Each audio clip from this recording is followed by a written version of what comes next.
한국과는 신뢰감이 없다는 것을 다시 확인했다. 우리는 다시는 일본에게 지지 않을 것입니다. 도전을 이겨낸 승리의 역사를 국민과 함께 또 한 번 만들겠습니다. 우리는 할 수 있습니다.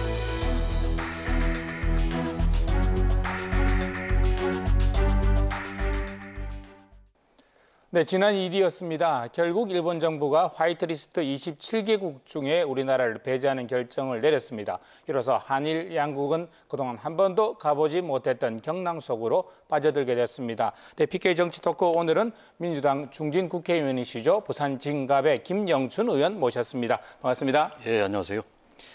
지난주에 일본 다녀오시고 SNS에 올리신 글이 화제가 되었습니다. 이게 한미일 공동 세미나 가셨던 모양이죠. 어떤 내용의 행사였습니까, 당초? 매년 진행되는 한미일 네. 정례 전략 대화 이런 주제로 네네. 주로 이제 동북아시아의 경제 또 문화 네. 또 외교적 협력 관계 이런 것들을 다루는 네네. 아주 복합적인 그런 대화 세미나입니다. 그래서 작년까지는 서울에서 했는데 네. 올해는 작년에 이미 일본에서 한번 개최해보자 이야기가 있었네요, 이야기가 미리. 되어서 네. 한 6개월 전에 참가자도 다 확정이 되고 아하. 그래서 네. 진행이 되었는데 하필이면은 네. 7월 31일 날 개최가 되고 8월 2일 날 폐막이 되어서 이번 이 현안 문제와 딱 맞물려 버려서 그렇네요.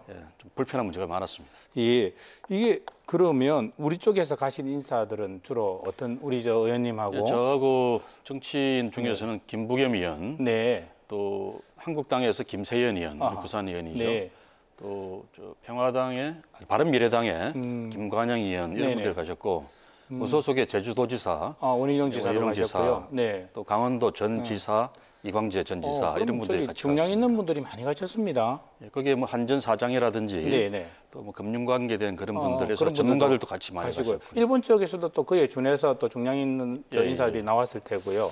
일본에서는 이시바 시게루 의원이라고 또 직전 자민당 총재 경선에서 지금 아베 수상하고 일전을 이루었던 중진 의원이 좌장 역할을 하셨고 자민당 의원들만 해도 한 9명 정도 참석을 했습니다. 네. 아니 보통 보면 일본 쪽 인사들하고 우리들이 만날 때 어떻게 말해야 될까요? 직설적으로 말한 법들이 잘 없지 않습니까? 예, 직설적으로 말 안 하죠. 네, 근데 이번에는 좀 느낌이 다르셨다면서요? 깜짝 놀랐습니다. 뭐 심지어 작년에 같은 세미나에서 만났던 의원도 있는데 이번에는 야당 의원들은 좀 다른데 특히 자민당 의원들은 아주 작심을 하고 나온 것처럼 그렇게 직설적으로 말을 하고 또 한국에 대해서 불만이었던 것들을 있는 그대로 다 드러내는 보기 드문 그런 경험을 했습니다. 주로 어떤 이야기들을 쏟아내던가요?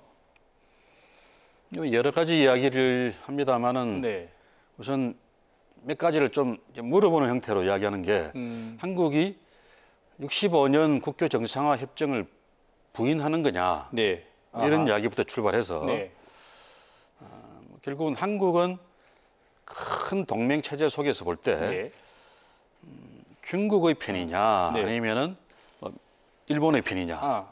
근데 일본의 편 이렇게까지 표현하는 게 좀 이상합니다만은 결국은 그 말은 한미일 동맹을 전제한 이야기겠죠.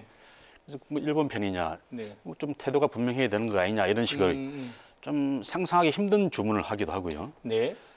그리고 뭐 최근에 있었던 뭐 강제징용 노동자 문제라든지 아니면 대법원 판결 문제에 대한 불만 그리고 그 문제를 처리하는 한국 정부의 태도에 대한 불만 이런 거 또 작년에 독도 건해에서 있었던 그 일본 배 항공기에 대해서 초계기에 대해서 우리가 우리 군함이 이제 레이더를 조사한 적이 있지 않습니까? 그렇습니다.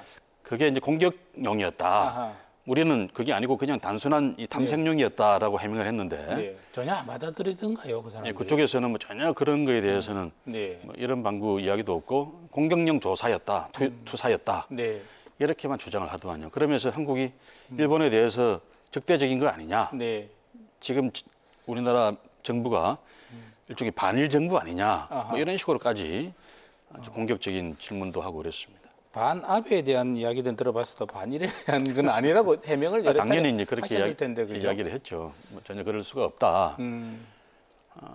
과거에 불행한 문제가 있었지만 결국 한국은 일본과 네. 잘 지내야 되는 이웃 국가고 네. 지금 정부도 똑같은 그런 입장에 서 있다. 네. 지금 아까 레이더 이 투사 문제를 갖고서도 네. 서로 전혀 다른 소리를 하듯이 그러게 말입니다. 이런 어떤 소통의 문제가 크게 있는 것 같다. 네. 앞으로 차근차근 이야기해보자 뭐 이렇게 네. 해도 네. 그러면서 저희들이 주로 주문했던 게 8월 2일 날 일본 가기에서 이 화이트리스트에서 한국을 제외하는 문제. 네. 이거는 정말 한국 국민들의 그야말로 반일 감정을 불러일으킬 거니까 불을 지피는 결과를 낳을 그것만큼은 것이다. 당신들이 네. 자제해달라. 네. 그리고 냉각기를 가지고 아, 요걸 하셨네요. 그러면 냉각기를 가지고 한 보름 한 달 네. 집중적인 토론과 대화를 해보자. 네. 그렇게 제안했는데 그때 이미 아. 7월 31일, 8월 1일 이럴 때 이미 자민당 국회의원들은 이미 물 건너갔다. 네. 이미 결정된 일이니까 그건 네. 번복할 수 없다. 그런 태도를 명확하게 이야기하더라고요. 벌써 그때 이미 예, 예. 네. 왜 이 시점에서 일본이 이렇게 강경하게 나올까요? 반도체를 위시한 뭐 기술 주도권과 관련된 지각도 있고 이번 기회에 한국을 무릎 꿇리자는 이야기도 있는데 어떻게 보셨습니까? 어떤 느낌 받으셨습니까? 저는 이번 조치는 한두 가지 목적이 아니라 아주 다목적적인 네. 그런 조치라고 생각을 합니다. 우선 당장은 일본 정부로서는 네. 한국 대법원의 판결로 인해서 이제 한국에 있는 일본 기업 재산이 압류가 된다든지 하면은 네. 그것에 대해서는 자기들이 보호하겠다는 제스처는 취해야 되겠죠. 그렇겠죠. 네. 그런 것이 이제 1차적인 이제 반응으로 나타나는 것일 테고 네. 그러나 이게 꽤 준비가 치밀하게 됐다고 본다면은 네. 그것뿐만 아니라 한국 경제, 특히 일본과 경쟁하는 그런 부문에서 네. 한국 경제를 좀 견제해야 되겠다 이런 생각도 창을 할 수가 있고 더 크게는 이 동북아시아 전체의 이 군사 외교 정치적인 네. 주도권 문제를 놓고서 네. 중국이 뭐 아주 빠른 속도로 네. 패권 국가로 부상하고 있으니까 네. 그 중국의 주도권을 좀 견제하는 네. 그런 국가로서 일본의 위상을 네. 좀 확립하고자 하는 게 아닌가 그런 인상은 강하게 받았습니다. 문재인 대통령께서 가해자인 일본이 큰 소리로 뭐 적반하장으로 큰 소리 치는 상황을 좌시하지 않겠다라는 이야기를 한 다음에 일본의 차관급 인사지요. 그 대신이 일본에 무례하다 이런 이야기를 했단 말입니다. 예. 다른 부처도 아니고 외교 담당하는 외무성 부대신인데 네. 저렇게 말할 수 있을까? 우리가 아는 예의 바른 일본 이런 네. 거하고는 전혀 반대로 아주 루드하고 영어를 씁니다만 좀 무례한 일본 네. 뭐 그렇게 표상되는 일을 하는 거란 말이죠. 깜짝 놀랄 일이었습니다. 이게 그러니까 너무 일본이 저렇게 나오니까 60년, 70년이 되도록 계속 니들은 우리한테 진정한 사과를 안 했다고 하니 네. 기분 나쁘다 할 수 있죠. 아, 그러나 이제 그게 일본의 보통 사람의 정서인 것 같습니다. 네. 그렇다고 해서 우리가 그쪽 일본의 정서라든지 네. 입장을 이해해 주니까 우리가 그런 니들이 맞다고 할 수는 없는 거잖아요. 네. 우선 당장 네. 한일 합방이 합법이었다는 것부터 우리가 인정할 수 없는 이야기 아니겠습니까? 그렇죠. 당연하죠. 네. 그리고 이제 그 국회 협정 이후에 강제징용 문제나 위안부 문제 등 이제 개인의 그 억울한 피해에 대한 네. 배상은 네. 별개의 것이다. 네. 국교 협상에 때 청구권 협정으로 해결된 게 아니다라고 하는 네. 게 한국 정부도 박정희 정부 때부터 지금까지 계속 이야기해온 바가 있고요. 네.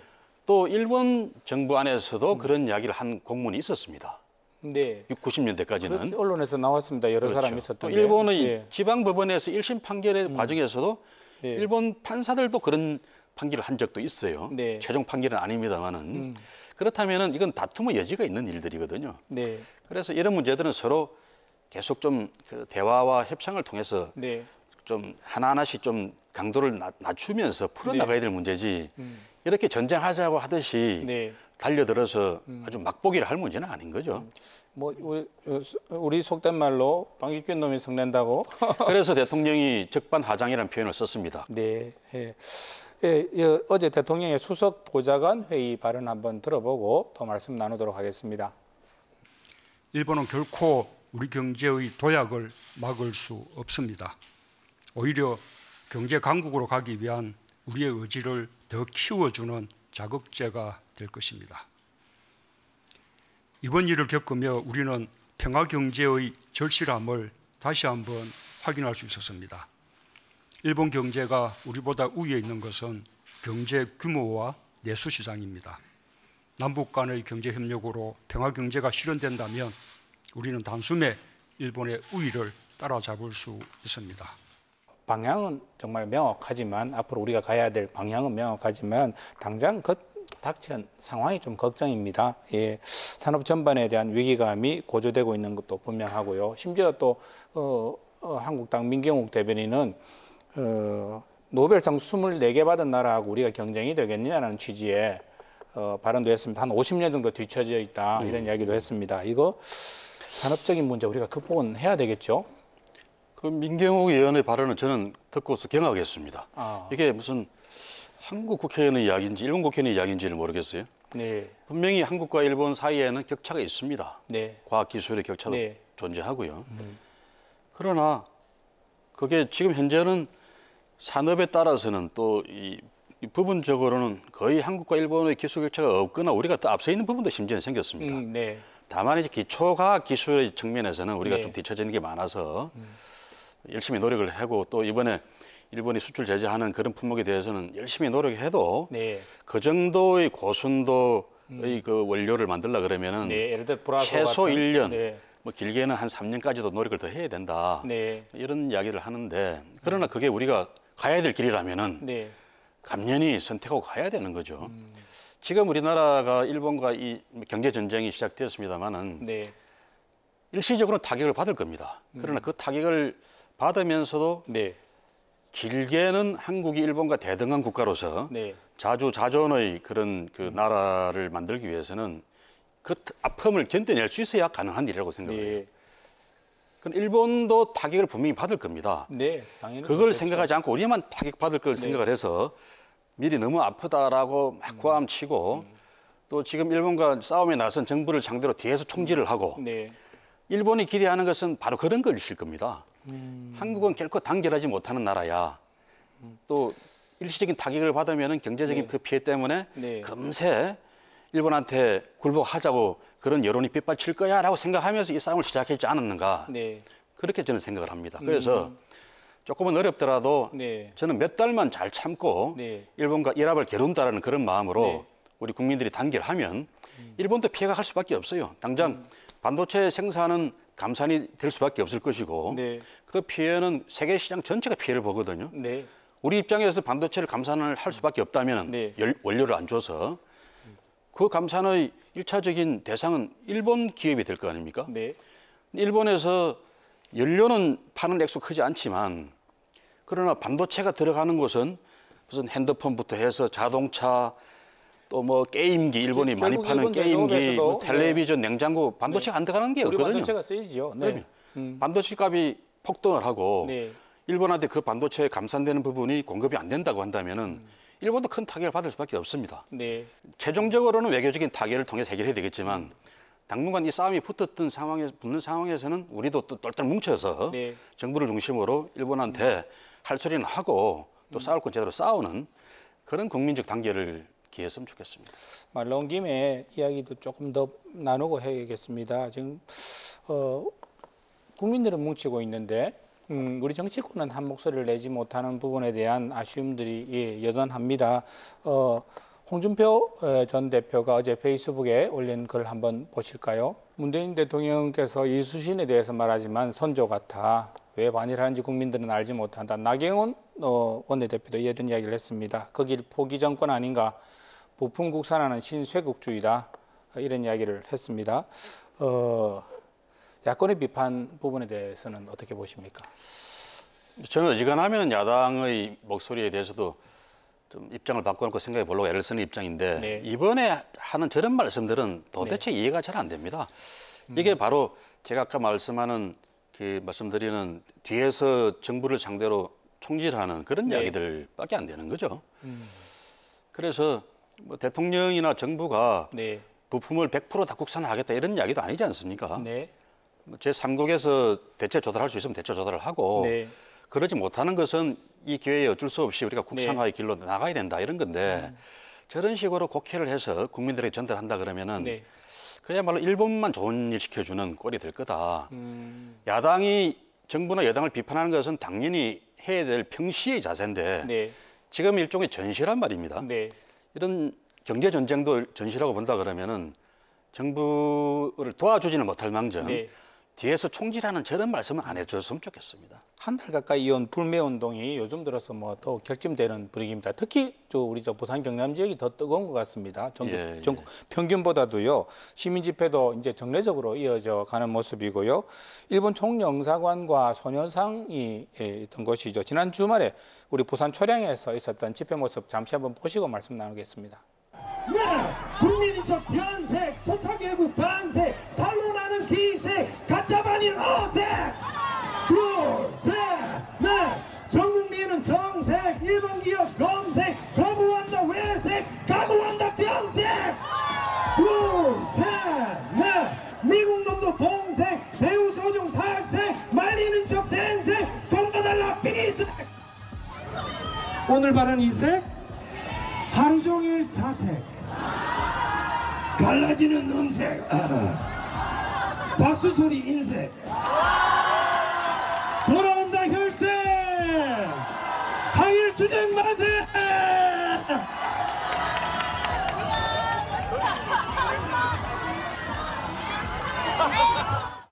시민 집회장에서 모처럼 앵콜이 나왔던 모습이라고 합니다. 이 부분은 어떻습니까? 지금 국민들의 자발적 불매 운동이 지금 들불처럼 번지고 있지 않습니까? 이게 한일 관계에 우리 정부가 일본과 교섭하는데 이게 유리한 부분이 될 수 있다고 보십니까? 어떻습니까?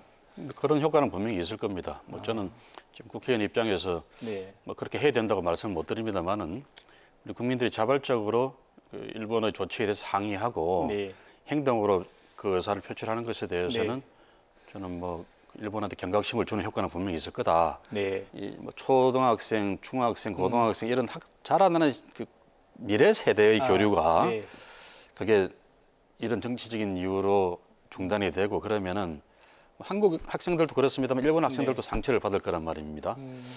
그래서 그런 것들은 저는 할 수 있으면 지속했으면 좋겠다라는 생각이고요. 불매 운동도 요즘은 똑똑한 불매 이런 이야기도 많이 하지 않습니까?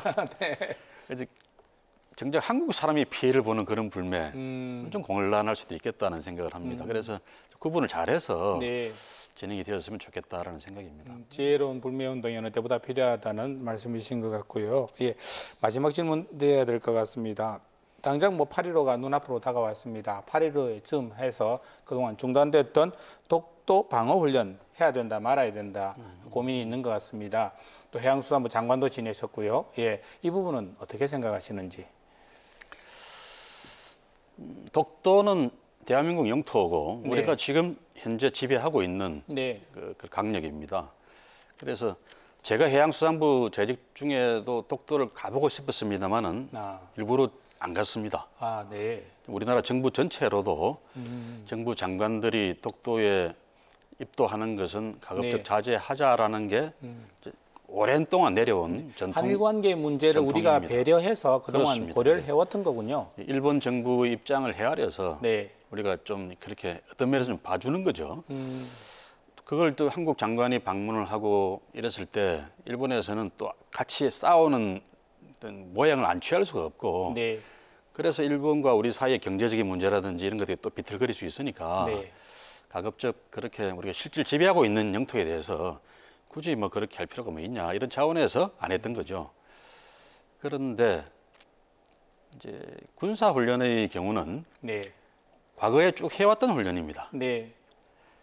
올해 와서 봄 훈련을 안 했던 거죠. 그건 역시 이제 이런 그 강제징용 노동자 문제로 인해서 일본과의 불편한 관계 때문에 그걸 감안해서 훈련을 안 했습니다. 이걸 이제 다시 재개하겠다는 건데 근데 저는 지금 현재 국방부에 좀 주문하고 싶은 게 훈련하십시오 하되 공개적으로 하지는 말았으면 좋겠어요. 무슨 얘기인가 하면 어떤 의미라고 과거에도 쭉 비공개로 해왔습니다. 과거에는 계속 비공개를 했군요. 비공개로 훈련을 했고 우리가 일본을 이제 같이 맞대응을 한다 그러면은 일본이 더 아픈 걸 해야 됩니다. 타격을 줄 수 있는 걸 해야 되는데 이 일은 일본이 원하는 일입니다. 독도를 둘러싸고 국제 분쟁을 일으키고 오히려 더 자극을 하고 그렇게 해서 일본이 평화헌법을 이제 개정할 수밖에 없다. 전쟁할 수 있는 군대를 보유할 수 있는 헌법으로 개정할 수밖에 없다라는 빌미로 만들어가는 그런 측면도 있단 말이죠. 아베가 원했던 부분도 있을 수 있다는 거죠. 그래서 왜 상대방이 우리 싸움의 상대방이 원하는 방식으로 우리가 무슨 보복을 한다든지 보복도 아니다 그런 면에서는 네. 그런 차원에서 훈련은 하되 비공개로 해라 과거에 하던 것처럼 그렇게 주문하고 싶습니다. 알겠습니다. 예. 며칠 전에 일본 다녀오셔서 여러 가지 할 말씀이 많으셔서 저희들이 긴급히 오늘 모셨습니다. 오늘 함께해 주셔서 대단히 고맙습니다. 예, 감사합니다.